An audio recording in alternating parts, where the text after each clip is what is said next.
it's very important to understand the healthcare system in Canada before you will start working.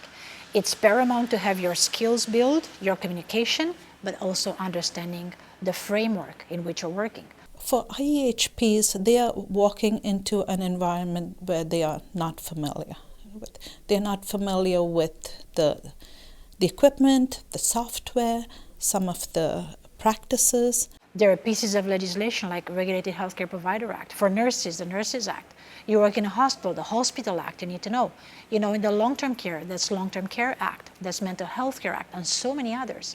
You need to have an understanding, you need to read them. The system is complex, and at the same time, it's exciting, because you have no idea what your interest would be until you start to dig a little bit deeper, and then you realize, okay, oh, these are some of the things that I'm really interested in. There are people coming in Canada, HPs, that they will encounter here roles in the healthcare system and in the healthcare team that they have never heard before.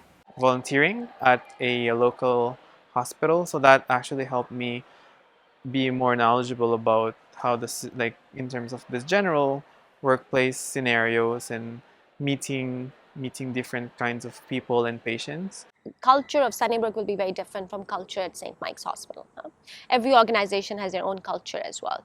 But the general rules do apply wherever you work in Canada. There is a fair bit of homework that IEHPs need to do on their own. So it's not all a one-sided thing. So they need to come equipped with this knowledge, with this background, and then ensure that they become engaged. They do a lot of their own work in terms of integrating themselves. There is work on behalf of the organization that can be done to help them feel more inclusive, feel respected, but I think there's a fair amount of work that IEHPs need to be accountable for doing on their own. It is ever-changing. The landscape changes, and it's about staying on top of it, and it's exciting. It's not just about the day-to-day practices inside the hospital, it's learning about the community and outside, what exists, how they can, learn to meet new friends, find their faith base, whatever it is that they're looking for. Just knowing where to go and get resources is a very important key. I was guided by Welcome Center, and then they guided me to meet the Health Force Ontario. The Health Force Ontario people helped me so much, especially when I went to the alternative career department.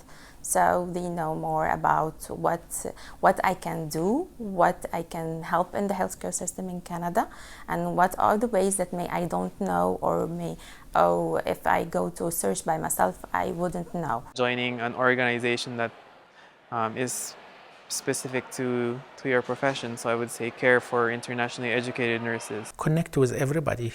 Again, connection, because people can guide you to, might not give you a job, but they might give you a lead. It boosts a confidence in me, getting to know people, speaking with them. There are online groups where you can join who share the same problems. You need support and you need guidance for sure.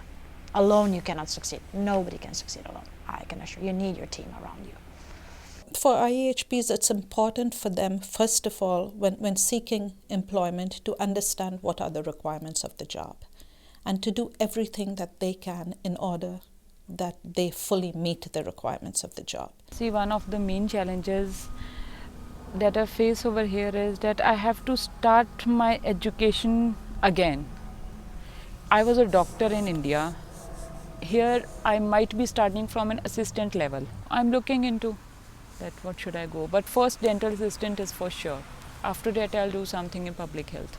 For most licensed professions, licensure within the country is required. Education is really helpful in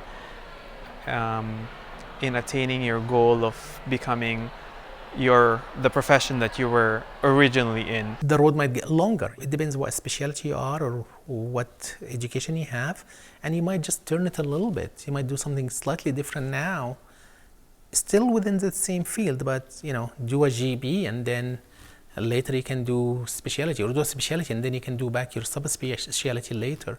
Just try to get in your feet, shortest, fastest track. to get back in your field. And you might have to get out of your comfort zone. I'm applying in Western University London, I'm applying in University of Toronto also. I'm also looking forward for the Queen's University in Kingston.